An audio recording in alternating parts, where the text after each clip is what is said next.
What up, though? What up, though, everybody? Welcome to another edition of Chopping It Up with Uncle Sean, the podcast. I am your humble host, Uncle Sean. It's a pleasure and an honor to be above ground again today.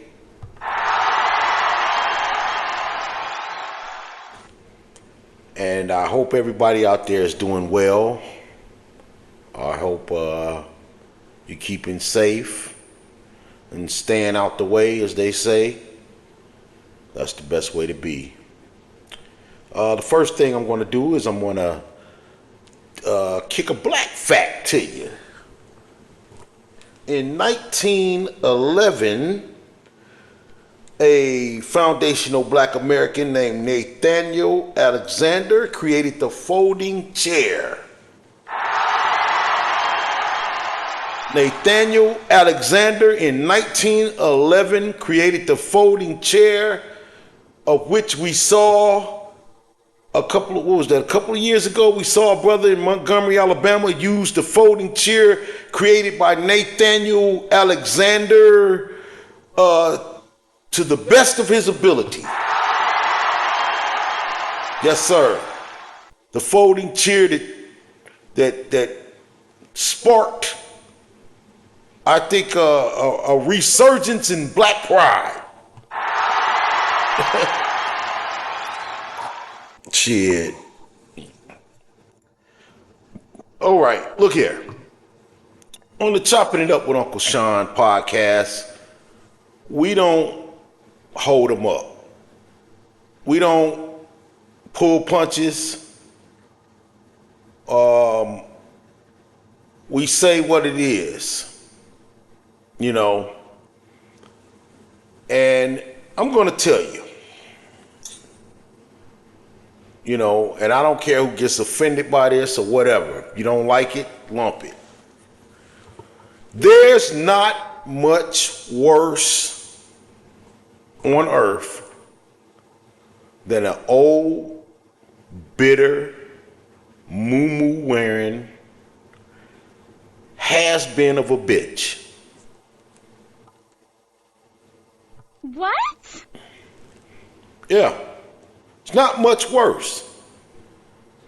When you're on social media and you start getting trolled by somebody, 9 times out of 10, it's some over the hill, lonely, old sea hag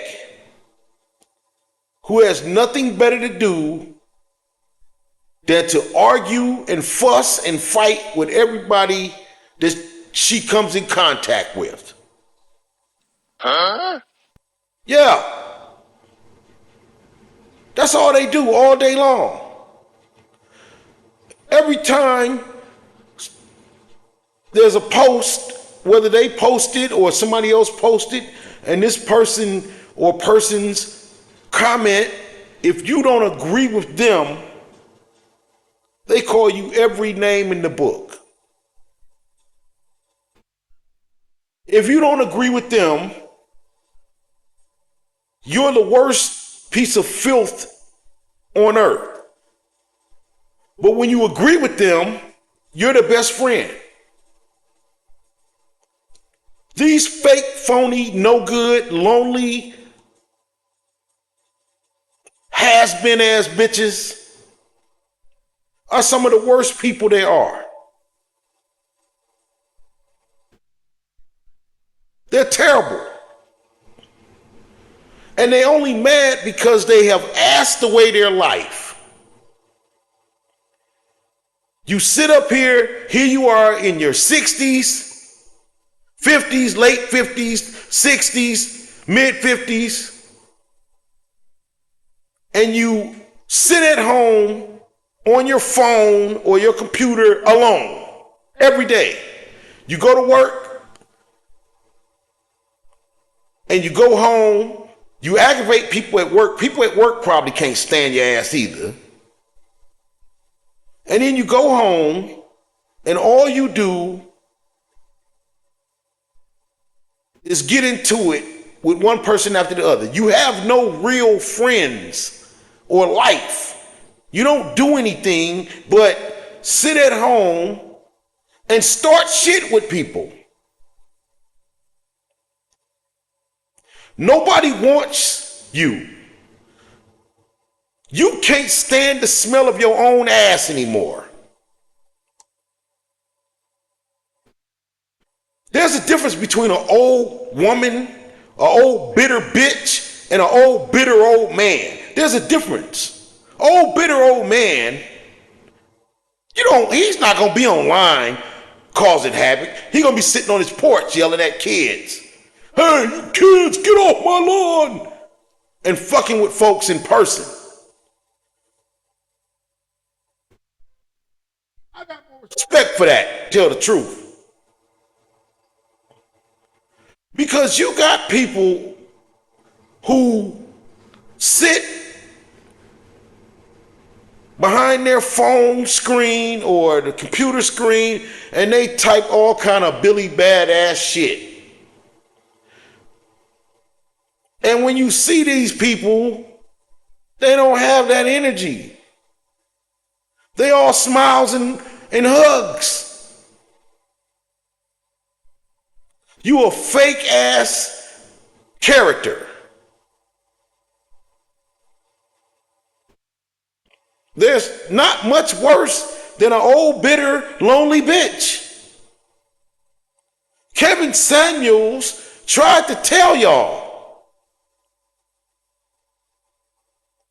And they called him sassy and all this old bullshit, and he might be. He might have been. I don't know.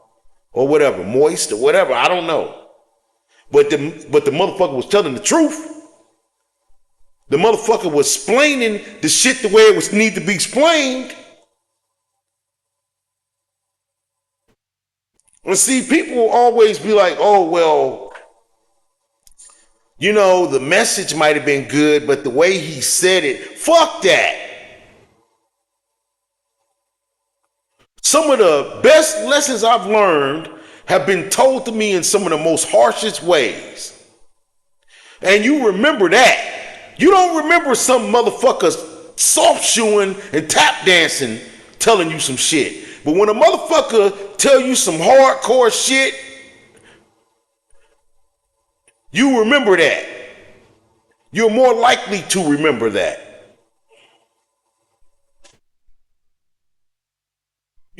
There's a lot of lessons that were learned behind a smack upside the head.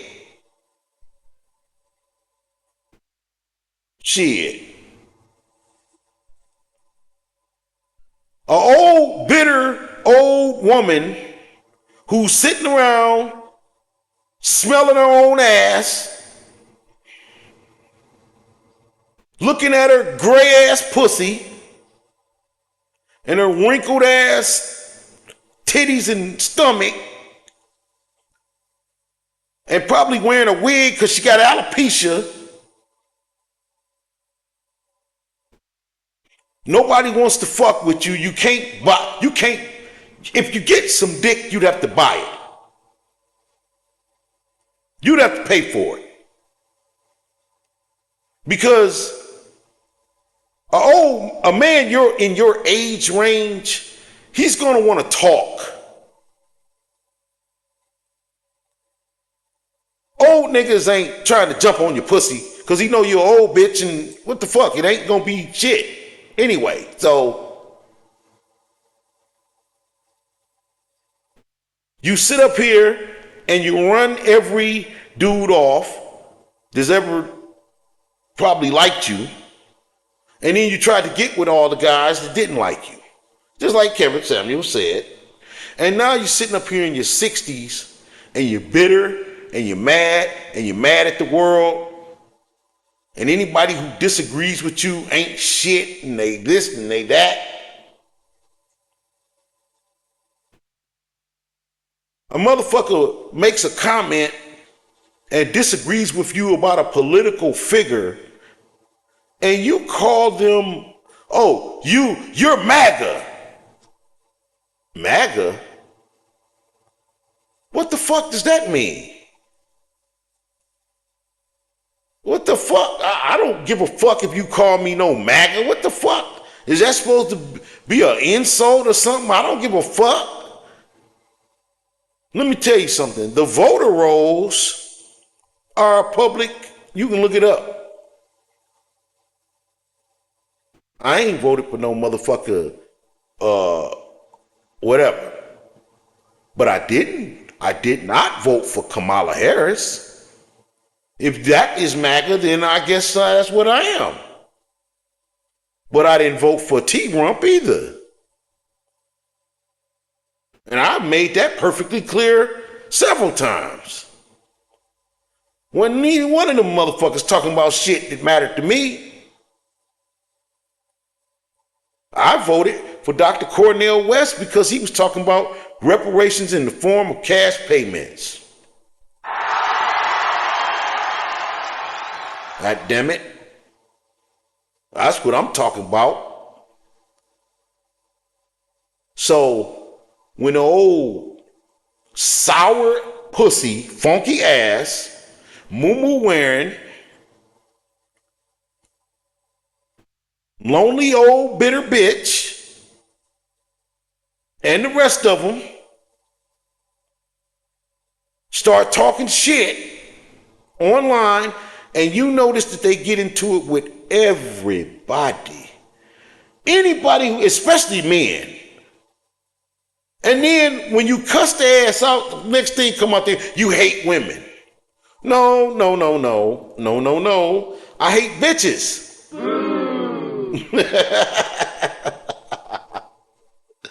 Yeah. I love women, but I hate old bitter sour pussy bitch.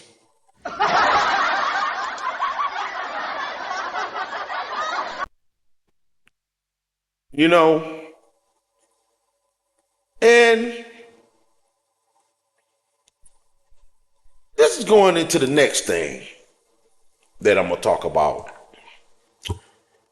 Because I watch a lot of, like, I like scrolling through and watching, like, the clips, the reels, and the little shorts and stuff like that.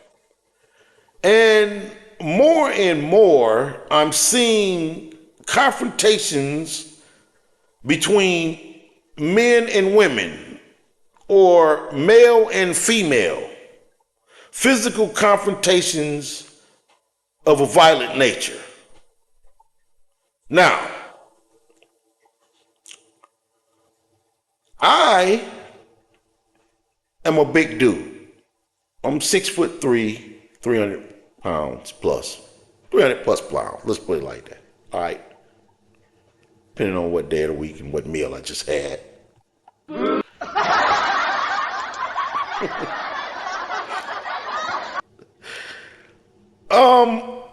I don't hit women. Because if I hit a woman, I'm going to jail. I'm going up under the jail. And also, I don't like weak women. So the type of woman that I would be with, if you hit them, they're going to probably either hit you back harder or try to, or blow your head off. So, you know, because I don't like soft ass. I mean, I like soft women, but I don't like no weak-minded woman like that. I like a woman who will stand up for herself. But I have no desire. But I see a lot of dudes on these videos laying hands on women in not a religious way. But what I've also noticed is that there's an increase of women hitting men first. Now, there are some people who believe that you should never hit a woman under any circumstance. You see, any circumstance means any circumstance. Let me tell you something.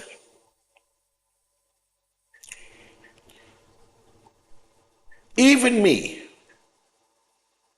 I got something that a woman could do to me and make me hit her. If you spit in my face, I'm sorry. I'm probably gonna hit you. If you slap me, and I've been slapped by women and I didn't hit them back. But if you spit in my face, hot tooey, on purpose. I ain't talking about you talking and spraying it while you're saying it. I'm talking about you hawk up from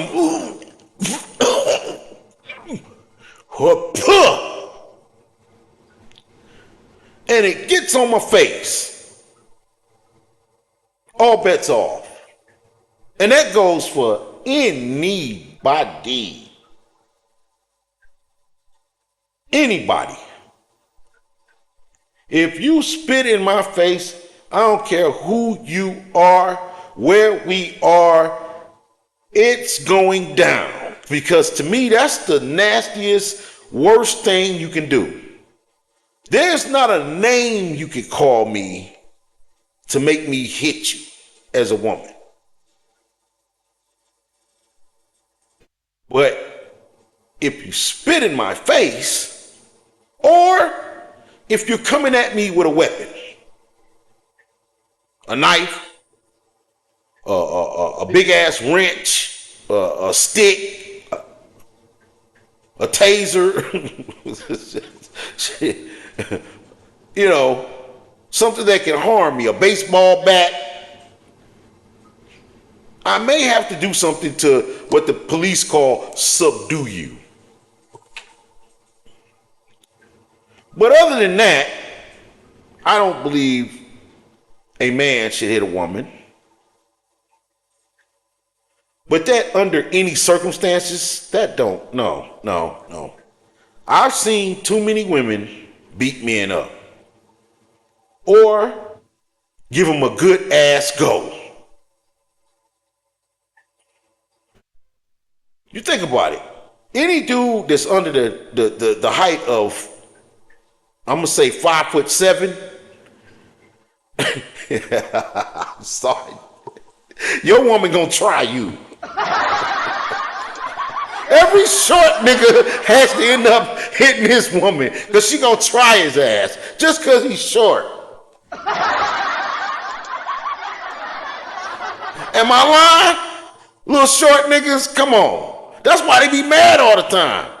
That's why a nigga had a short man complex, because the motherfucker might have to fight women or men. I remember I had a dude used to cut my hair, I swear. This little motherfucker, his daughter was taller than him, and she was like 10. I was like, he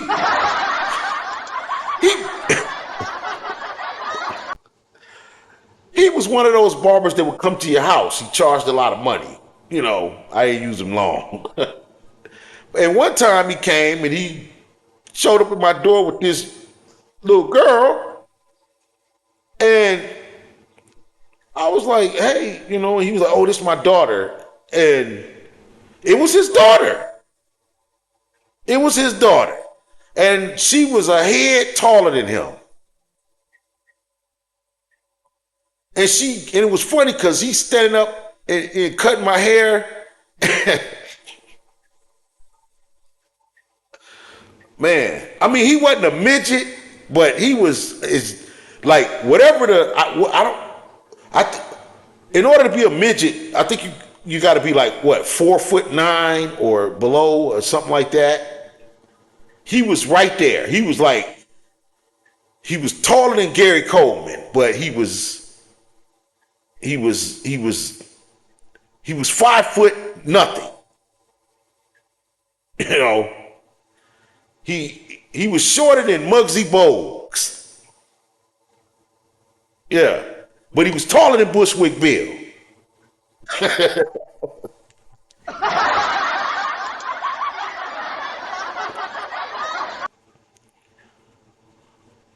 But let me tell you an incident that I saw. It was in the Steak and Shake in Livonia, Michigan. And at the time, my baby mama,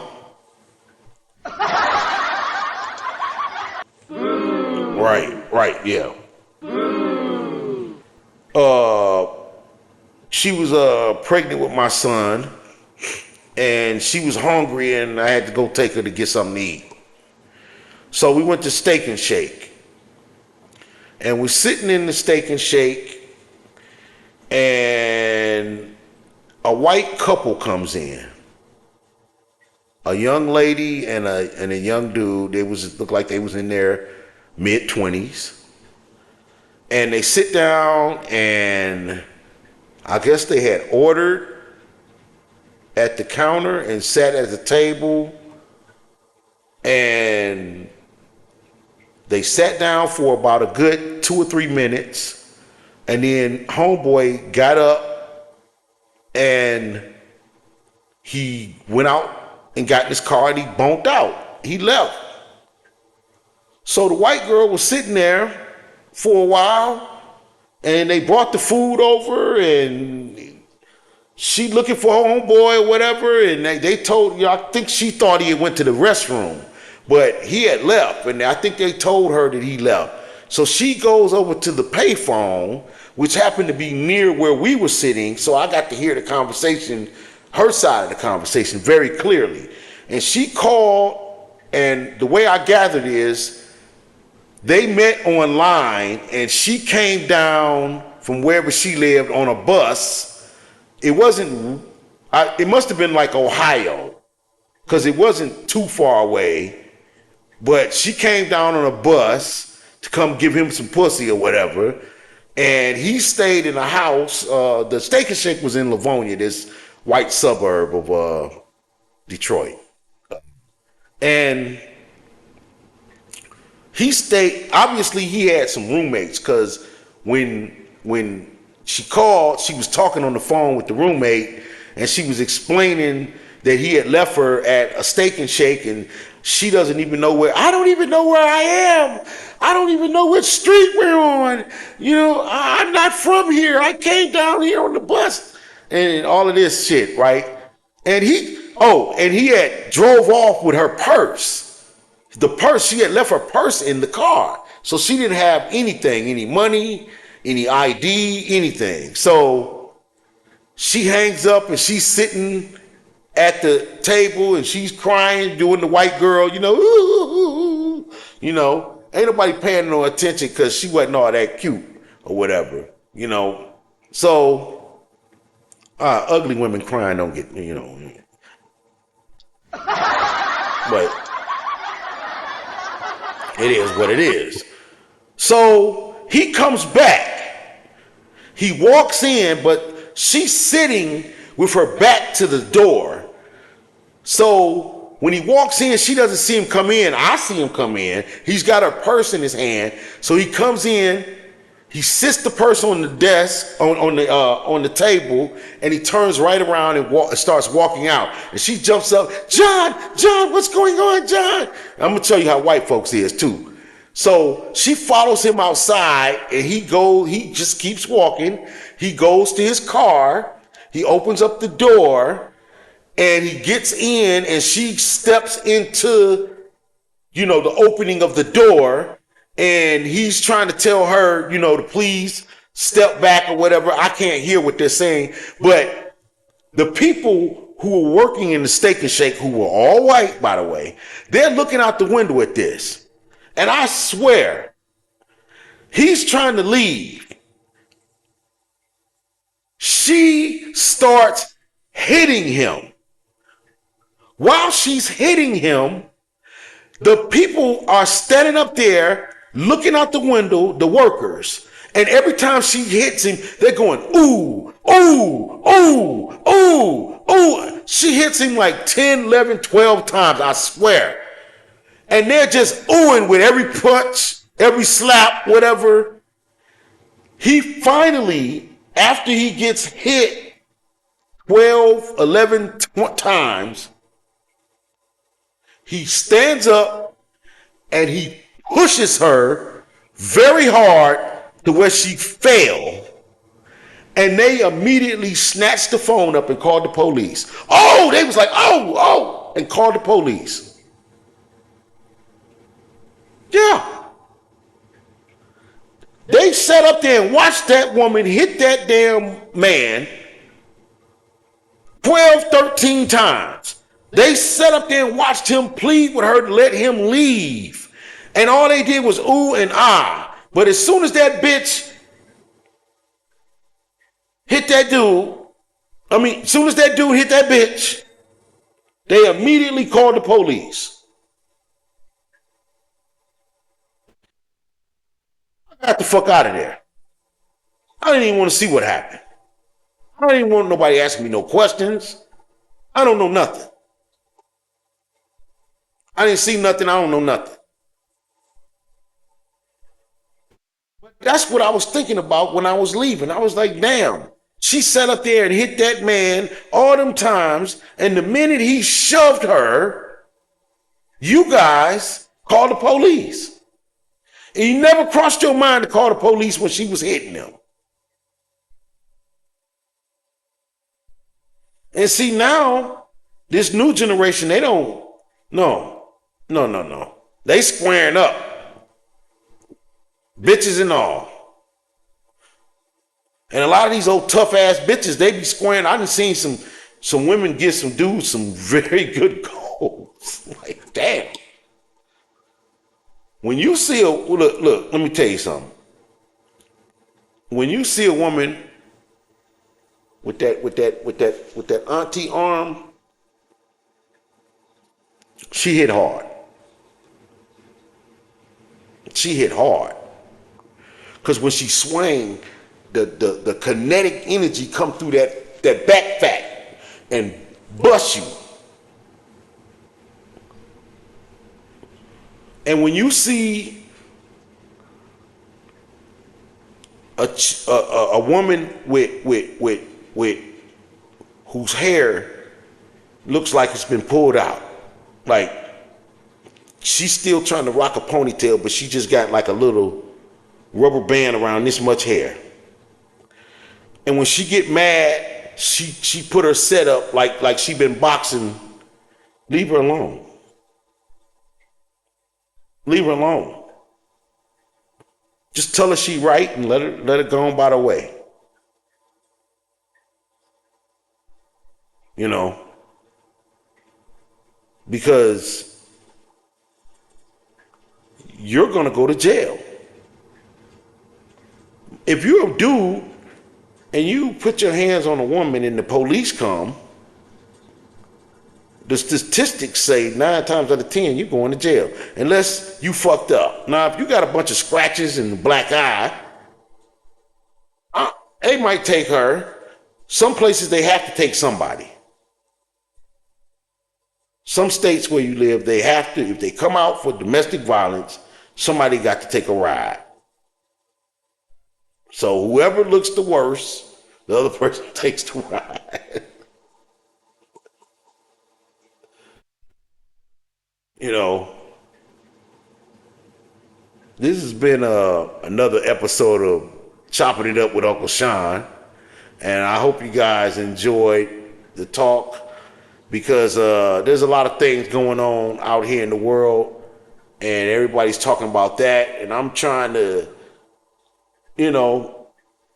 just talk about something else. I don't want to talk about what everybody else is talking about. I don't, I watch and I listen to other people's shit, and I'm not talking about what they talk about. I'm gonna talk about what Uncle Sean want to talk about, because I want y'all to know. Yeah, that's right. This show was written, produced, directed, arranged, performed, and funded by Uncle Sean. Peace.